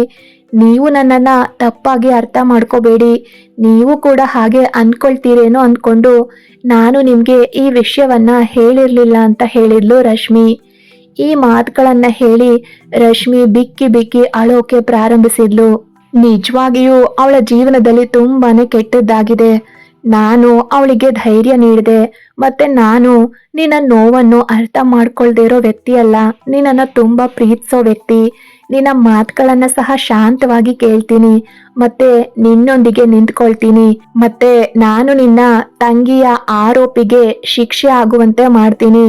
ಅವನು ಬಲಿಷ್ಠನಾಗಿದ್ರು, ನೀನು ಮೊದಲು ಒಂಟಿಯಾಗಿದ್ದೆ, ಆದ್ರೆ ಈಗ ನೀನು ಒಂಟಿಯಾಗಿಲ್ಲ. ನಾನು ನಿನ್ ಜೊತೆಗಿದ್ದೀನಿ. ಆ ವ್ಯಕ್ತಿ ಯಾರು ಅಂತ ನನಗೆ ಹೇಳು ಅಂತ ಕೇಳ್ದೆ. ರಶ್ಮಿ ಬೆಚ್ಚಿ ಬಿದ್ದು, ನೀವು ಅವನ ಸತ್ಯವನ್ನ ಜಗತ್ತಿನ ಮುಂದೆ ಹೇಗ್ ತರ್ತೀರಾ ಅಂತ ಕೇಳಿದ್ಲು. ಆಗ ನಾನು, ಒಬ್ಬ ವ್ಯಕ್ತಿ ಯಾವ್ದಾದ್ರೂ ಕೆಲಸವನ್ನ ಮಾಡಬೇಕು ಅಂತ ಪ್ರಯತ್ನಿಸಿದ್ರೆ ಒಂದಲ್ಲ ಒಂದಿನ ಅವನಿಗೆ ಯಶಸ್ಸು ಸಿಕ್ಕೇ ಸಿಗುತ್ತೆ. ಹಾಗೆ ನೀನು ಕೂಡ ನಿನ್ನ ತಂಗಿಯ ಸಾವಿಗೆ ನ್ಯಾಯ ದೊರಕಿಸೋಕೆ ಪ್ರಯತ್ನಿಸಿದ್ರೆ ನಾವು ಖಂಡಿತವಾಗಿಯೂ ಯಶಸ್ವಿ ಆಗ್ತೀವಿ ಅಂತ ಹೇಳ್ದೆ. ಆಗ ಅವಳು ಹೇಳಿದ್ಲು, ನಾನು ಎಲ್ಲಿ ಪ್ರಯತ್ನಿಸ್ತಾ ಇದ್ದೆ? ಆ ರಾತ್ರಿ ನಾನು ಪೊಲೀಸ್ ಠಾಣೆಗೆ ಹೋಗ್ತಾ ಇದ್ದೀನಿ ಅಂತ ಹೇಳಿದ್ದೆ. ಆದ್ರೆ ಮನೆ ಮಾಲೀಕರು ನೀನು ಪೊಲೀಸರಿಗೆ ಏನಾದ್ರೂ ಹೇಳಿದ್ರೆ ನಮ್ಮ ಮನೆ ಮೇಲೆ ಸೀಲ್ ಹಾಕ್ತಾರೆ. ನಾವು ಮತ್ತೆ ನಮ್ಮ ಮನೆಯ ಅವಮಾನ ಆಗೋದನ್ನ ನಾವು ಬಯಸೋದಿಲ್ಲ. ನಿನ್ನ ಸಹೋದರಿಯು ಎಷ್ಟು ಹುಡುಗರ ಜೊತೆಗೆ ಸಂಬಂಧ ಹೊಂದಿದ್ಲು, ಎಷ್ಟು ಹುಡುಗರು ಮನೆಗ್ ಬರ್ತಾ ಇದ್ರು, ಯಾರ ಪ್ರೀತಿಯಲ್ಲಿ ಬಿದ್ಲು ಅವಳು ವಿಷ ಸೇವಿಸಿದಾಳು ಅಂತ ಹೇಳ್ಬಿಟ್ರು. ಆದ್ರೆ ನಾನು ಕೂಗ್ತಾ ಹೇಳ್ತಾ ಇದ್ದೆ, ನನ್ನ ತಂಗಿ ಮತ್ತೆ ನಾನು ಅಂಥವ್ರಲ್ಲ, ಅವಳು ವಿಷ ಸೇವಿಸಿಲ್ಲ, ಅವಳ ಜೊತೆಗೆ ತಪ್ಪಾಗಿದೆ, ಅವಳನ್ನ ಕೊಂದಿದ್ದಾರೆ, ಮತ್ತೆ ಇದು ನಿಮ್ಮ ಮಗನೇ ಮಾಡಿದಾನೆ ಅಂತ. ಆದ್ರೆ ಆ ವ್ಯಕ್ತಿ ಈ ವಿಷಯವನ್ನ ಚೆನ್ನಾಗಿ ತಿಳಿದಿದ್ದವನು. ಆದ್ರಿಂದ ಅವನು ಈ ವಿಷಯವನ್ನ ಮುಚ್ಚೋಕೆ ಪ್ರಯತ್ನ ಪಡ್ತಾ ಇದ್ದ. ಅವನು ತನ್ನ ಮಗನ ತಪ್ಪನ್ನ ಮುಚ್ಚೋಕೆ ಪ್ರಯತ್ನಿಸ್ತಾ ಇದ್ದ. ಮತ್ತೆ ತಿರ್ಗಿ ನಮ್ಮಿಬ್ಬರ ಸಹೋದರಿಯರ ಮೇಲೆಯೇ ಆರೋಪ ಹಾಕ್ತಾ. ಮೇಲಾಗಿ ಅಕ್ಕಪಕ್ಕದವರು ಕೂಡ ಅವನ ಬೆಂಬಲಕ್ಕೆ ಬಂದ್ರು. ನಾನು ಒಂಟಿಯಾಗಿ ಏನ್ ಮಾಡಬಹುದು ಅಂತ ನಾನು ಯೋಚಿಸ್ತಾ ಇದ್ದೆ. ನಾನು ನನ್ನ ಸಹೋದರಿಯ ಅಂತ್ಯಕ್ರಿಯೆಯನ್ನ ಬಹಳ ಕಷ್ಟದಿಂದ ಮಾಡಿದ್ದೆ. ನನ್ನ ಪೋಷಕರು ಜೀವಂತವಾಗಿದ್ದಿದ್ರೆ ಜನ ನಮ್ಮನ್ನ ಈ ರೀತಿಯಾಗಿ ಬಳಸ್ಕೊಳ್ತಾ ಇರ್ಲಿಲ್ಲ ಅಂತ ನನಗೆ ವಿಷಾದ ಆಗತ್ತೆ ಅಂತ ಹೇಳಿದ್ಲು ರಶ್ಮಿ. ಆಗ ನಾನು, ಆದ್ರೆ ಈಗ ನೀನು ಭಯ ಪಡೋ ಅಗತ್ಯ ಇಲ್ಲ, ಈಗ ನಾನು ನಿನ್ ಜೊತೆಗಿದ್ದೀನಿ ಅಂತ ಹೇಳಿದ್ದೆ. ನಾನು ರಶ್ಮಿಯಿಂದ ಆ ಹುಡುಗನ ಸೋಷಿಯಲ್ ಅಕೌಂಟ್ ವಿವರ ಕೇಳಿದ್ದೆ. ರಶ್ಮಿ ನನಗೆ ಅವನ ಹೆಸರು ಹೇಳಿದ್ಲು. ನಾನು ಅವನನ್ನ ಸೋಷಿಯಲ್ ಮೀಡಿಯಾದಲ್ಲಿ ಅವನ ಖಾತೆಯನ್ನ ಪರಿಶೀಲಿಸಿದೆ. ರಶ್ಮಿ ನನಗೆ ಆ ಮುರಿದ ಮೊಬೈಲ್ ಮತ್ತೆ ಶರ್ಟ್ ಬಟನ್ ಕೂಡ ನೀಡಿದ್ಲು. ನಾನು ಅವನ ಸಾಮಾಜಿಕ ಮಾಧ್ಯಮ ಖಾತೆಯನ್ನ ಪರಿಶೀಲಿಸ್ತಾ ಇದ್ದೆ. ಅವನ ಸೋಷಿಯಲ್ ಮೀಡಿಯಾ ಖಾತೆಯಲ್ಲಿ ಬಹಳಷ್ಟು ಪೋಸ್ಟ್ಗಳು ಇವೆ. ಅವನ ಎಲ್ಲಾ ಪೋಸ್ಟ್ಗಳನ್ನ ನೋಡ್ತಿದ್ದಾಗ ನನಗೆ ಆ ಶರ್ಟ್ ಧರಿಸಿದ್ದ ಅವನ ಫೋಟೋ ಒಂದು ಕಂಡು ಬಂತು. ಅದರ ಮುರಿದ ಬಟನ್ ರಶ್ಮಿ ನನಗೆ ನೀಡಿದ್ಲು. ಅವು ಎರಡು ಒಂದೇ ರೀತಿಯವಾಗಿದ್ವು. ಆ ಫೋಟೋ ಒಂದು ಸಾಕ್ಷಿಯೊಂದಿಗೆ ಹೊಂದಿಕೆ ಆಗಿತ್ತು.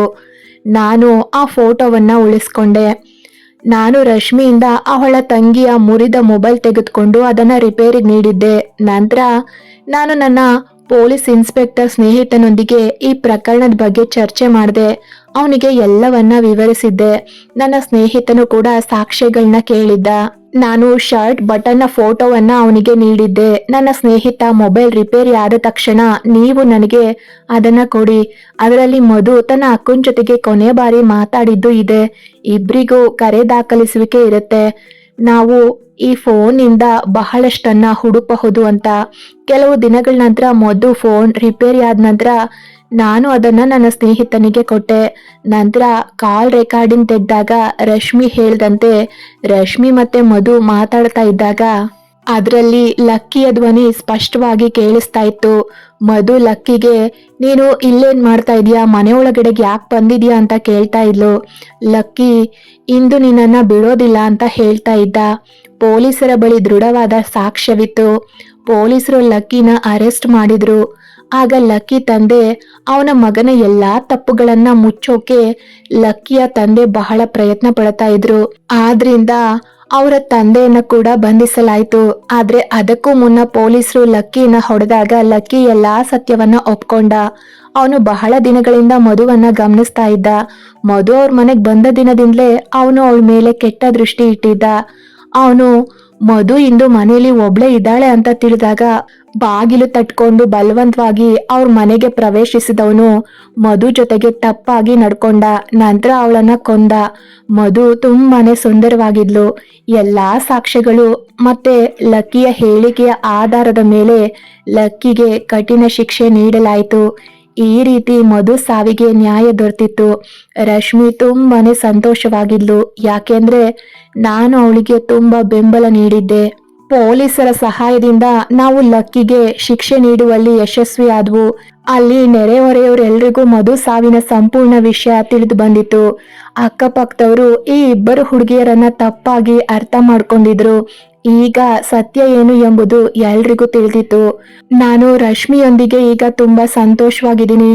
ರಶ್ಮಿ ತನ್ನ ತಂಗಿಯ ಆರೋಪಿಗೆ ಶಿಕ್ಷೆ ನೀಡಿದ ನಂತರ ತನ್ನ ತಂಗಿಯ ಅಸ್ಥಿಗಳನ್ನ ನದಿಯಲ್ಲಿ ಬಿಟ್ಲು. ಆ ದಿನ ಅವಳಿಗೆ ತೃಪ್ತಿ ದೊರಕಿತ್ತು. ಆ ದಿನದಿಂದ ಸ್ಮಶಾನಕ್ಕೆ ಹೋಗೋದನ್ನ ನಿಲ್ಸಿದ್ಲು. ಮತ್ತೆ ನನ್ ಜೊತೆಗೆ ಸಂತೋಷದಿಂದ ಜೀವನವನ್ನ ಸಾಗಿಸ್ತಿದ್ದಾಳೆ. ನಮ್ ದೇಶದಲ್ಲಿ ಯಾವ ಬೆಂಬಲವೂ ಇಲ್ಲದ ಹುಡುಗಿಯರೊಂದಿಗೆ ಅತ್ಯಂತ ಕೆಟ್ಟದಾಗಿ ವರ್ತನೆ ಮಾಡಲಾಗುತ್ತೆ. ನಾವು ಇಂತಹ ಹುಡುಗಿಯರಿಗೆ ಸಹಾಯ ಮಾಡಬೇಕು, ಅವರಿಗೆ ಬೆಂಬಲ ನೀಡಬೇಕು, ಅವರ ಮಾರ್ಗದಲ್ಲಿ ಅಡ್ಡಿಯಾಗಬಾರ್ದು. ಈ ಕತೆ ನಿಮ್ಗೆ ಇಷ್ಟ ಆಗಿದ್ರೆ ದಯವಿಟ್ಟು ಒಂದು ಲೈಕ್ ಮಾಡಿ. ಹಾಗೆ ನೀವೇನಾದ್ರೂ ಹೊಸದಾಗಿ ಚಾನೆಲ್ ನೋಡ್ತಾ ಇದ್ರೆ ಸಬ್ಸ್ಕ್ರೈಬ್ ಮಾಡಿಕೊಂಡು ಮತ್ತಷ್ಟು ಒಳ್ಳೆ ಒಳ್ಳೆ ಕತೆಗಳನ್ನ ಕೇಳಿ.